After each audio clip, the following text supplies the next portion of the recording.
So resort నుంచి అయితే start అయ్యాము. ఈరోజు మా ప్లాన్ ఏంటంటే నార్త్ గోవా సైడ్ వెళ్దామని. ఫౌంటైన్ హౌస్ ఉంది కదా, ఓల్డ్ పోర్చుగీస్ హౌసెస్, అది చూసుకొని వద్దాము. సో ప్రెజెంట్గా మనము NH66 పైన ఉన్నాము. Hi, welcome to travel to explore nature. Hi అండి, welcome to travel to explore nature. ఇది మాది గోవాలో సెకండ్ డే. సో ఈరోజు క్రిస్మస్. సో మీ అందరికీ మెరీ క్రిస్మస్ మా నుంచి. Hi, Merry Christmas. We're going to fish deck. We're going to north Goa. ఈరోజు నార్త్ గోవా వెళ్తున్నామండి లంచ్ చేయడానికి. లంచ్ కోసం అని వెళ్తున్నాము. ఈరోజు కొంచెం లేట్గానే స్టార్ట్ అయింది మాది డే. సో డైరెక్ట్గా బ్రంచ్ కోసం అని వెళ్తున్నాము. సో నార్త్ గోవా సైడ్ వెళ్తున్నాము.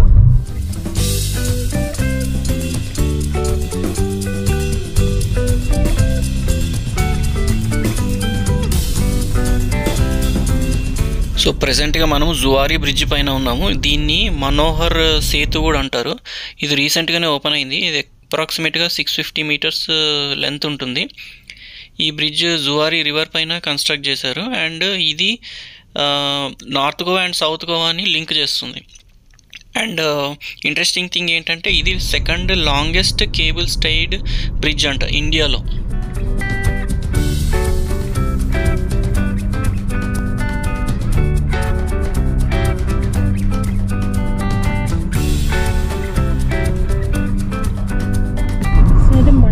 రివర్ అండి, అక్కడ లాస్ట్లో దూరంగా కనిపిస్తుంది మీకు. అక్కడ దాంట్లో మీకు క్రూజ్ కనిపిస్తుంది, క్యాజినో క్రూజ్లో. సీపైన బ్రిడ్జ్.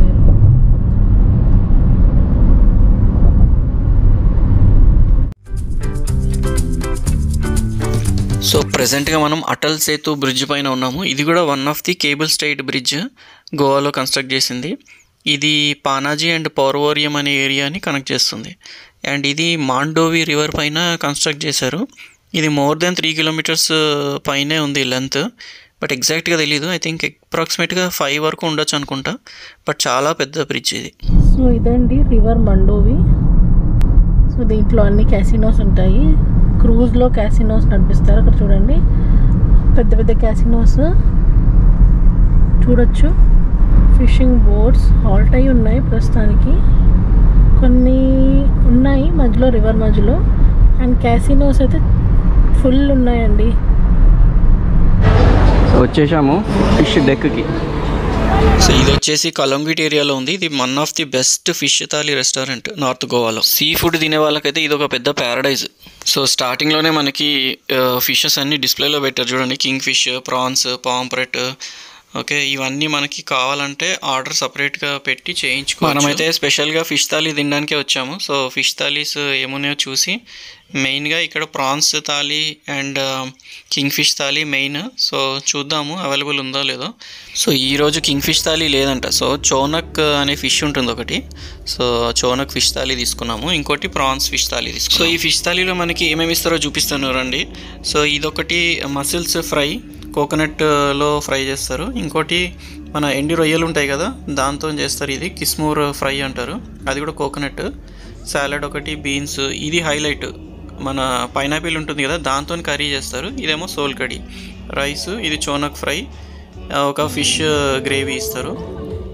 ప్రాన్స్లో మాత్రము ఒక ఎక్స్ట్రా ఐటమ్ ఉంది, మన క్రాబ్ కర్రీ.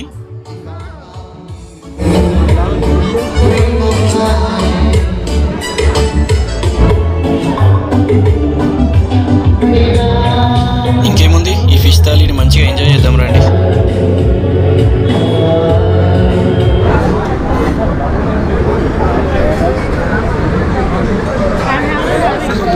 ఈ ఫిష్ థాలీ రెస్టారెంట్ ఎంత ఫేమస్ అంటే ఒక్కసారి నా బ్యాక్ సైడ్ చూడండి ఎంత వెయిటింగ్ ఉందో. మేము చాలా లక్కీ, 1:30కి వచ్చినా కూడా దొరికింది మాకు. ఎలా ఉంది ఫిష్ డెక్? 4th టైమా 5th టైమా విజిట్? ఇది 4th టైం విజిట్. ఎలా అనిపించింది? As usual awesome. ఫుల్ కడుపు నిండిపోయేలా తిన్నాము. ఏం తిన్నారు? ఫిష్ థాలీ ఇంకా ప్రాన్స్ థాలీ తీసుకున్నాం. శ్లోకానేమో ఫిష్ థాలీ తీసుకుంది, చోనక్ ఫిష్ థాలీ. నేను ఏమో ప్రాన్స్ థాలీ తీసుకున్నాను. అదిరిపోయింది అసలు, కడుపు నిండేలా తిన్నాం అసలు. శ్లోక అయితే మన క్రాబ్ కర్రీ తినింది కదా దాంట్లో థాలీలో. థాలీలో crab curry and prawns curry కూడా మసిల్స్ ఇస్తారు. ఇంకా పైనాపిల్ కర్రీ ఇస్తారు. పైనాపిల్ కర్రీ అయితే ఆసమ్ ఉండింది, టూ గుడ్. క్రాబ్ షెక్ కర్రీ అది కూడా చాలా బాగుండింది. ఈ రోజు క్రిస్మస్ స్పెషల్ అనేమో కానీ ఒక బజ్జీ లాగా ఇచ్చారంట, ప్రాన్స్ బజ్జీ. చాలా బాగుండింది, చాలా టేస్టీగా ఉండింది. సో మొత్తానికి బాగా ఎంజాయ్ చేశారు ఫిష్ డెక్లో. ఫిష్ డెక్లో ఫుడ్ బాగుంటుంది కాబట్టి ఫిష్ డెక్లో తినాలని చెప్పేసి సౌత్ గోవా నుంచి నార్త్ గోవాకి వచ్చాము. 1.5 hour జర్నీలో. నేనైతే 100% రికమెండ్ చేస్తాను ఈ ప్లేస్. ఫిష్ థాలీకి అయితే కంపల్సరీ మీరు ఇక్కడ థాలీస్ ఎక్కువ పోతాయి. వేరే ఫుడ్ కూడా ఉంటది అలకాట, కాకపోతే మాక్సిమం థాలీస్ ఎక్కువ పోతాయి అన్నమాట. సో మీరు కూడా ట్రై చేయండి, డిస్క్రిప్షన్లో లింక్ ఇస్తాము. సో చూసి ఒకవేళ మీరు ఈ ఏరియాలో ఉంటే కంపల్సరీ ట్రై చేయండి, గోవాలో ఉంటే. కలంగుట్ దగ్గర ఉంటుంది ఇది. కలంగుట్ అంజనా దారిలో ఉంటుంది. డెఫినెట్గా మస్ట్ ట్రై.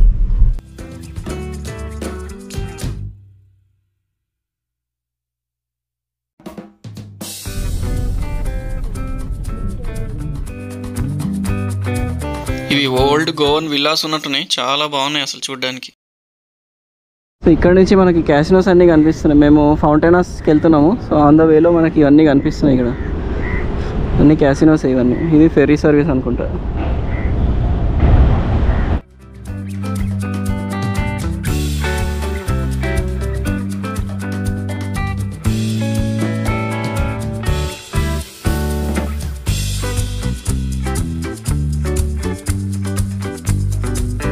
సో ప్రెజెంట్గా మనము ఫౌంటైనాస్లో ఉన్నాము. ఇవన్నీ ఓల్డ్ పోర్చుగీస్ హౌసెస్. దీన్ని బైరో దాస్ ఫౌంటైనాస్ కూడా అంటారు. ఇవన్నీ ఓల్డ్ క్వార్టర్స్ పంజిమ్లో ఉన్నాం ప్రజెంట్గా. ఈ ఆర్కిటెక్చర్ చూస్తే మొత్తం ఓల్డ్ విల్లాస్, బిల్డింగ్స్ యూరోపియన్ స్టైల్లో ఉంటాయి. ఫన్ పార్ట్ ఏంటి అంటే ప్రతి ఒక్క హౌస్ ఒక్కొక్క డిఫరెంట్ కలర్లో ఉంటాయి. అసలు చూడడానికి చాలా అందంగా కనిపిస్తాయి. సో ట్రెడిషనల్ హౌసెస్ ఇవన్నీ. సో 1770లో కన్స్ట్రక్ట్ చేశారంట. అండ్ ఇంకొక చాపల్ కూడా ఉంటుంది కొంచెం ముందుకెళ్ళిన తర్వాత, సెయింట్ సెబాస్టియన్ చాపల్ 1818లో కన్స్ట్రక్ట్ చేశారంట. అది సింపుల్గా న్యాచురల్ బ్యూటీ, కలర్స్ ఏం లేకుండా. చెట్లు కూడా వెరైటీ ఉన్నాయి. గోరింటాకు చెట్లు.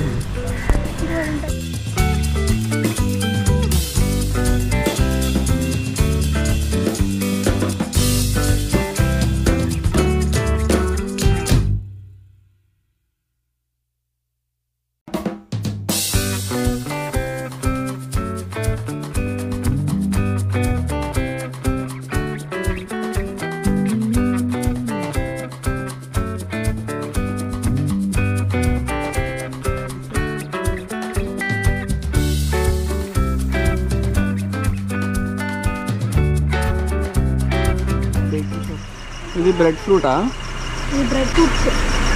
సేమ్ మన జాక్ ఫ్రూట్ లాగా ఉంది అది కాయ.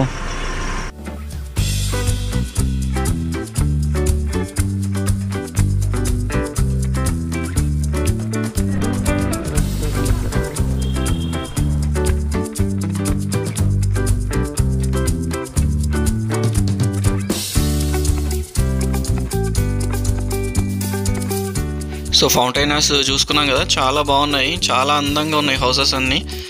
సో అన్ని పోర్చుగీస్ హౌసెస్. సో ఇంకా బయలుదేరాము రిసార్ట్కి, బ్యాక్ టు రిసార్ట్. సో వెళ్ళేసరికి చీకటి పడిపోతుంది. ఈరోజు డీజే ఉంది యాక్చువల్గా. సో వెళ్ళిన తర్వాత కొంతసేపు అట్లా డీజే అది ఎంజాయ్ చేసి ఫుడ్ ఇంకా రిసార్ట్లోనే తింటాం ఈరోజు. తినేసి ఇంకా ఈరోజుకి ఈ వ్లాగ్ ఇంతవరకే.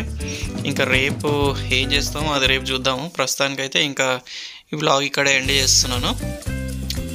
సో మీకు నచ్చి ఉంటే లైక్ చేయండి, షేర్ చేయండి అండ్ సబ్స్క్రైబ్ కూడా చేసుకోండి ఒకవేళ చేయకపోతే. సరే మళ్ళీ కలుద్దాం రేపు. Bye, love you all, take care.